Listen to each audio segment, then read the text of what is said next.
A reading from the Holy Gospel according to Matthew. At that time, Jesus walked by the Sea of Galilee, went up on the mountain and sat down there. Great crowds came to him, having with them the lame, the blind, the deformed, the mute, and many others. They placed them at his feet, and he cured them.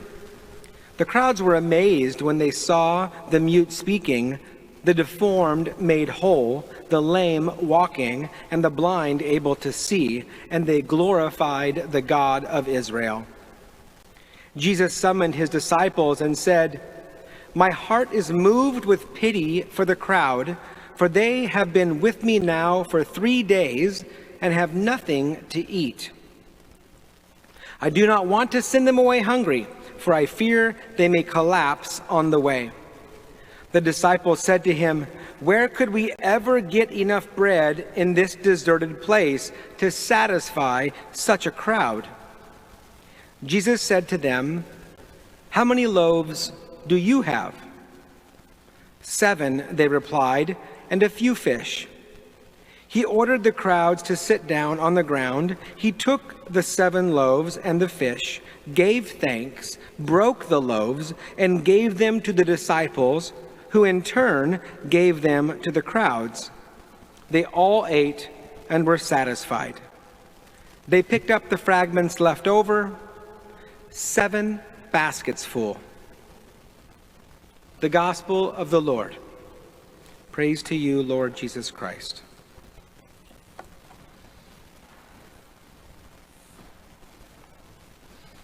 I just can't imagine just being with this crowd that Jesus was with. It sounds like it was a pretty ragged bunch. Deformed, lame, blind. Jesus is going around and teaching, and the crowd is getting larger and larger and larger, and they're in a deserted place. This is really important, that Jesus' heart goes out to those who were suffering. Not only were they suffering in very physical ways, and they were healed, but they were also, they were just hungry. They just needed something to eat. And Jesus cares about that too. The important piece, I think, here is that when Jesus looks at his disciples, they were obviously aware of it as well, because they said, "Where in the world are we going to get enough food for all these people?" They saw a real problem. They saw that people were hungry, they saw that they didn't have, and they realized that there would not be enough food anywhere for them to feed all of these people. And so I think it's really important what Jesus' response is. The disciples asked this question, where could we ever get enough bread in this deserted place? His answer is, what do you have? You know, Capital One always says, what's in your wallet? That's basically what he asks them. They say, oh my gosh, look at this big problem, Jesus. There's not enough food to eat. And he says, what do you have?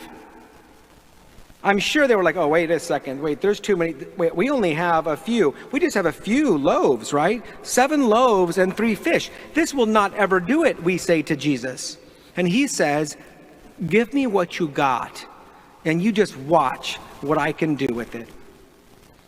Today in our culture, we also have suffering. We also have hunger. We also have sickness and brokenness and disease. We have all of the same things that Jesus has in his day. And the truth is, there's a lot of people who are very willing to point out the problem, but they're not willing to pony up for the solution. Because Jesus isn't asking us. Notice that Jesus doesn't say, hey guys, how much bread do you think it'll take? Hey guys, what do you think? He doesn't say any of that. He says, what do you have? Because the need was immense. The need was enormous. And if they started talking about the need, it wouldn't go anywhere. It's like a bill stuck in a committee. And lots of that goes on today. Lots of committees. Lots of people talking about how big the problem is. And Jesus is not concerned with how big the problem is. He's concerned with what's in your wallet. He wants to know what you have. And then if we're willing to give him what we have, then he does the miracle where he takes care of everything. In fact, we even have a whole bunch left over because that's how God rolls. And I think at school today, there are a lot of problems. There are a lot of kids with a lot of problems. There's a lot of students who are struggling academically. A lot of students at home are tired on Zoom. We can complain about the school situation. We can complain about the work situation. We can complain about all of it. But Jesus doesn't ask us to complain. Jesus wants to know, what do you have that you can offer to somebody else who's in need? That's why we have a collection every Sunday, you know. That is what we offer at our masses. We come together as a community, and we're not solving the whole world's problems. We're not. But we can offer something.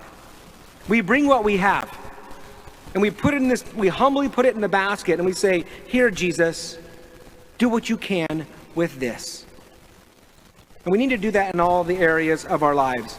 And I want to encourage you guys this week. I want to encourage you as you go to your job. I want to encourage you as you see that little Santa Claus ringing the bell, if that's your thing. When you recognize charities that are in need, when you start looking around, I've got my wheelchair foundation. My wife and I are happily supporting the wheelchair foundation. We are not giving wheelchairs to every single person in the world that needs a wheelchair. But we can do something. And that's what Jesus is asking. And I'm asking you, those of you sitting here, what's in your wallet?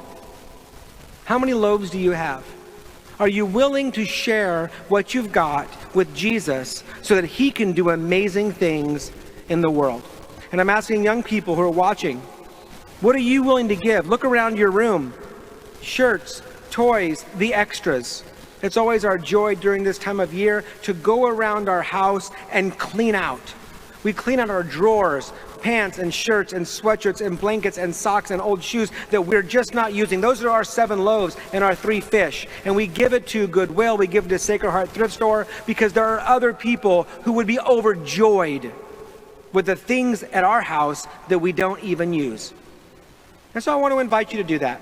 Look around, see what you've got, and give Jesus your bread and your fish.